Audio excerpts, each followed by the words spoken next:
ಪತಿ ಸತ್ತ 20 ದಿನಕ್ಕೆ ಪತ್ನಿ 3ನೇ ಮದುವೆ.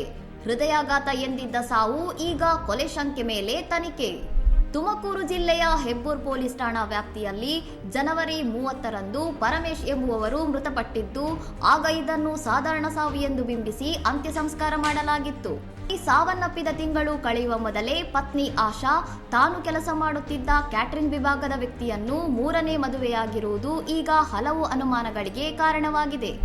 ಮೃತ ಪರಮೇಶ್ ಅವರ ಸಹೋದರಿ ನೀಡಿದ ದೂರಿನ ಮೇರೆಗೆ ಪೊಲೀಸರು ಕಾರ್ಯಾಚರಣೆ ನಡೆಸಿದ್ದು, ದಾಸರಹಳ್ಳಿಯಲ್ಲಿ ಹೂತು ಹಾಕಲಾಗಿದ್ದ ಮೃತದೇಹವನ್ನು ತಹಶೀಲ್ದಾರ್ ಸಮ್ಮುಖದಲ್ಲಿ ಹೊರತೆಗೆಯಲಾಗಿದೆ.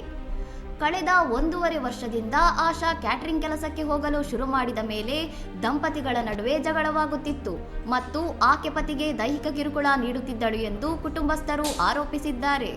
ಸ್ಥಳದಲ್ಲೇ ಎಫ್ಎಸ್ಎಲ್ ತಂಡ ಸಾಕ್ಷ್ಯ ಸಂಗ್ರಹಿಸಿದ್ದು, ಮರಣೋತ್ತರ ಪರೀಕ್ಷೆಯ ವರದಿ ಬಂದ ಬಳಿಕವಷ್ಟೇ ಇದು ಕೊಲೆಯೋ ಅಥವಾ ಸಹಜ ಸಾವೋ ಎಂಬುದು ಅಧಿಕೃತವಾಗಿ ತಿಳಿಯಲಿದೆ.